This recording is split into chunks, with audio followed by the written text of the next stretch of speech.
Hello friends, welcome to my channel. मैं हूं आपकी दोस्त प्रीति।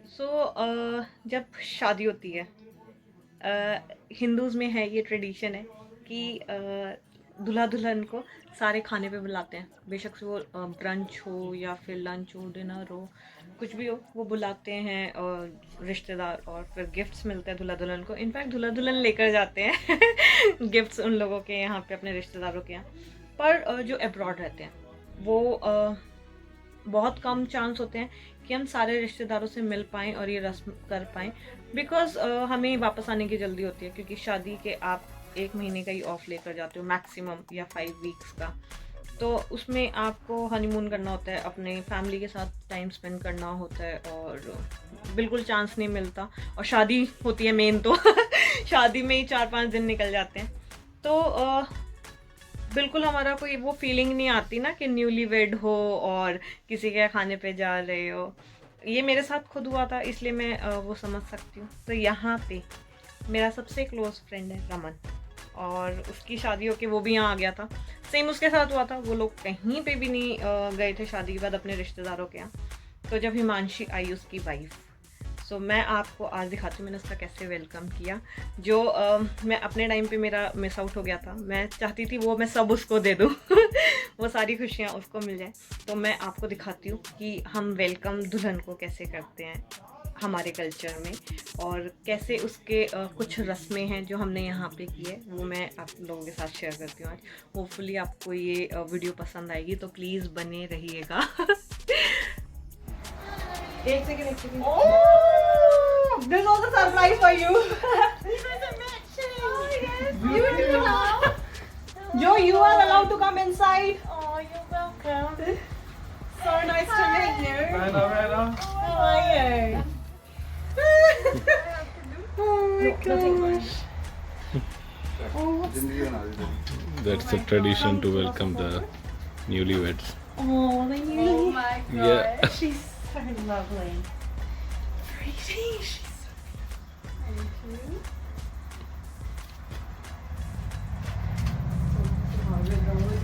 Hi.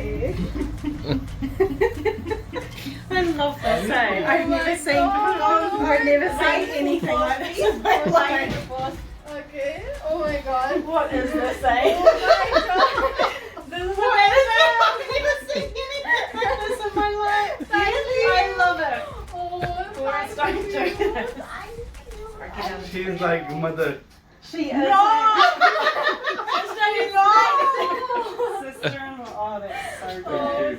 I can't believe you guys are wearing so Raman का बस नहीं चलता, अदरवाइज वो मुझे माँ नहीं दादी बना दे सीधा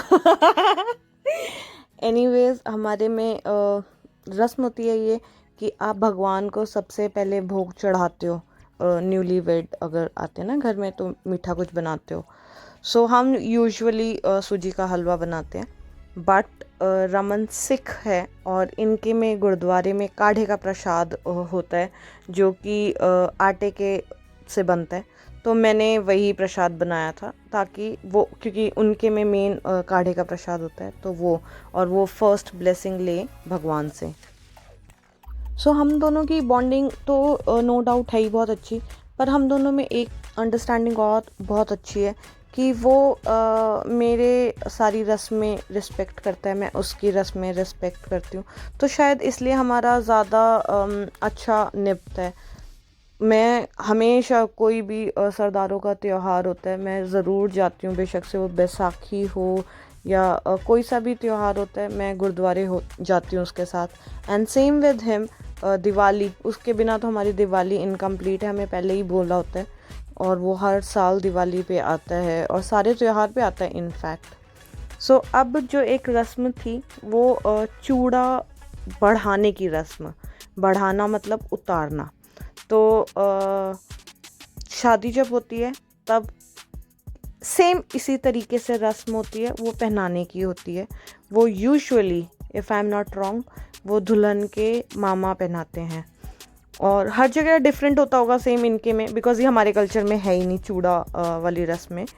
पर जैसे अब मेरी भाभी पंजाबी है और काफ़ी मेरे रिश्तेदार में 1-2 और पंजाबी हैं, तो इसलिए मुझे पता है ये रस्म। तो इस आज जो हम रस्म कर रहे थे वो बढ़ाने की कर रहे थे।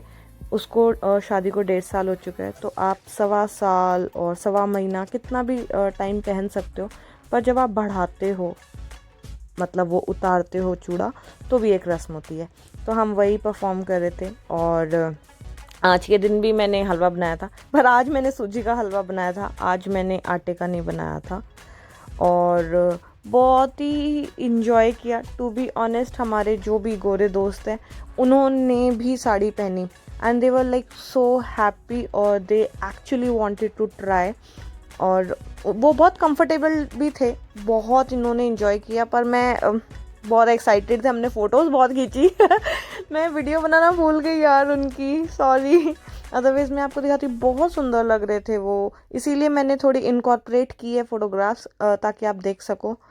और मेन है आज के बाद से हिमांशी कभी भी कोई सी भी चूड़ी या फिर वॉच कुछ भी पहन सकती है। चूड़ा उतना थोड़ा बड़ा होता है तो वो सारा कुछ पहन नहीं पाती थी, सिर्फ चूड़ा ही होता था हमेशा। सो आज के बाद से वो कांच की चूड़ियाँ भी पहन सकती है और वॉच भी पहन सकती है। या ये पंजाबी हमारे में होता है थोड़ा कि आपको खाली हाथ नहीं छोड़ना, ऐसा ये बोलते हैं। पर शायद आई थिंक पंजाबी में वो भी नहीं है, वो अगर कुछ ना भी पहने तो भी चलेगा। पर हमारे यहाँ मैं तो नहीं पहनती टू बी ऑनेस्ट, पर मेरी मदर इन लॉ डेफिनेटली मुझे बोलती हैं कि अगर हो सके तो हाथ में हमेशा कुछ ना कुछ डाले रखो। पर सिंस मैं काम करती हूँ वहाँ पे अलाउड नहीं होता आपको हाथ में कुछ पहनना, तो इसलिए मैं वैसे भी नहीं पहनती। और मुझे एक चीज़ जो सबसे अच्छी लगी वो ये थी कि ये बेशक से हम रस्म न्यूज़ीलैंड में कर रहे थे, पर स्टिल रमन और हिमांशी की फैमिली इंडिया से थ्रू स्काइप हमारे साथ पूरे टाइम बनी हुई थी, वो वीडियो कॉल पे थे। और उन लोगों ने लास्ट में अरदास भी किया। I think it's similar to जैसे हम प्रेयर करते हैं, पर वो पंजाबी में थी तो मुझे कुछ नहीं समझ आ रहा था टू बी ऑनेस्ट। पर मतलब मैं बैठी हुई थी, मुझे पता था क्या करना है, शांत होकर बैठे रहो।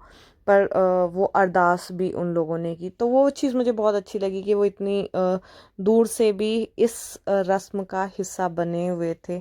और एक अपनापन अलग झलकता है जब आपकी फैमिली आपके हर चीज़ में साथ हो।